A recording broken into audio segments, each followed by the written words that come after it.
Hello everyone, Blade Bananas here, or Roy. In this video, I want to take a deep dive into the current job market that we're seeing. As many of you guys know, in the past year, Federal Reserve has been dramatically increasing the interest rate. Just in the past week, Federal Reserve increased the interest rate yet again by 75 basis points, all the way to 3.75% to 4%. And it's expected to keep increasing to about 4.5%. and between 4.5% to 4.75% in the near future. What this means is that it's making the cost to borrow extremely high, and that's taking a really big hit into the tech sector. Just in the past week, we have also heard news about many companies making layoff plans. The ones that we have heard about, including Lyft, Stripe, they're all making very significant cuts to their workforce. And even Elon Musk is making about 50% cut to Twitter employees after his recent acquisition of Twitter. Additionally, we have heard Amazon is officially entering a hiring freeze, joining the rest of FANG, including all of the other mega tech corps, including Google, Apple, and Meta. All of these are currently in a hiring freeze. They're still hiring very high-leveled workers, but in the entry to mid-level, a lot of them are just not hiring any at all in the current environment. What this means essentially is that if you're a current job seeker, if you're a student about to graduate in the near future, or if you're just looking for a job switch, or if you're unsatisfied with your current job, it's very, very hard to get a job right now, just because a lot of companies are not hiring, especially in our field. And then secondly, because of all these recent layoffs, it means that we have an oversurplus of workers, so that we have a lot more competition than ever. And this is not expected to get any better, because a lot of companies are expecting worse interest rates in the future, so they're being very reservative on their hiring plans, right? So I understand that it's difficult, so I really want to offer up three advices or three things that I want you guys to focus on during this tech recession, if you may call it. So the first thing that I want you guys to focus on is to keep making connections. Connections could be very important.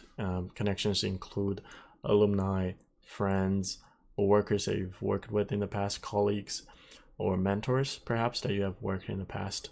These are important because they can update you on the most recent news on what companies are hiring, on how the companies are doing, on the companies that they're working at, if they're planning to making layoffs, so that perhaps you don't want to join them, or they can give you referrals if their company is hiring.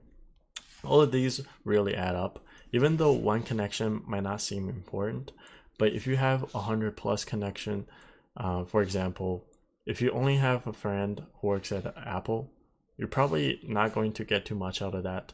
But if you have 100 people working at 100 different tech companies, and they all are in the software engineer or data science department, then that can really add a lot of valuable information. It gives you an understanding of how the overall market is doing, which companies are hiring, and all of that information can really help you in the long run.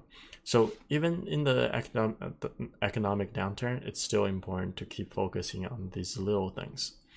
Second point that I want you guys to focus on is to keep sharpening your skills. I know this sounds a little bit cliche. Obviously, we all want to learn as we grow old, no matter where we are in life. It's always important to keep learning, but especially now, because you might not be getting a lot of interviews depending on your level of expertise, or if you're a new grad student, with all these companies entering hiring freeze, it's very hard to get these interviews. And because you don't have these interviews, that means you have extra free time, and you can leverage these free time with additional projects or additional courses that you might not have time to take with before. And all of these can really add up as well when the time comes, when the interview will come eventually. It's just a matter of time, right? But we want to be 100% prepared whenever that opportunity does arise, because if you are trying to prepare when the interview does come, that's already too late. You want to be prepared already before the interview notification even comes, because that way you can have even more time to refresh your skills, and you will have higher consistency during your interviews. And the next point that I want to mention, the third point, is that to always have a positive mental mindset.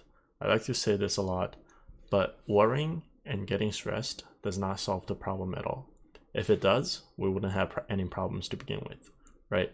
What you can really do is to focus on what's in front of you, and eventually you will get your problem solved. If you just focus on what's in front of you, what's important right now, looking to survive the current situation.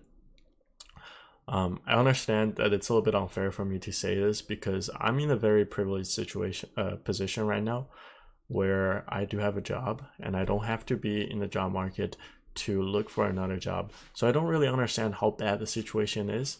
I don't have a first-hand experience right now. All I'm getting is from news, right? But I really believe when I say this is, and I hope you guys believe this as well, is that the economy will get better. All of these will pass, and eventually the opportunities will come. They will flood your way, and as long as you're prepared and you're ready, when that time comes, you will get the job of your life. Just never give up. Try to survive the present situation, and eventually, when times get better, you will get what you're looking for. And that's pretty much the end of the video. I hope whatever little advice that I was able to offer can be helpful to you guys if you guys are looking for a job. And in my next video, I will actually try to do something different other than talking about the job market in data science. I will be doing something different, and I hope you guys stay tuned for that as well. I'll see you guys in my next video.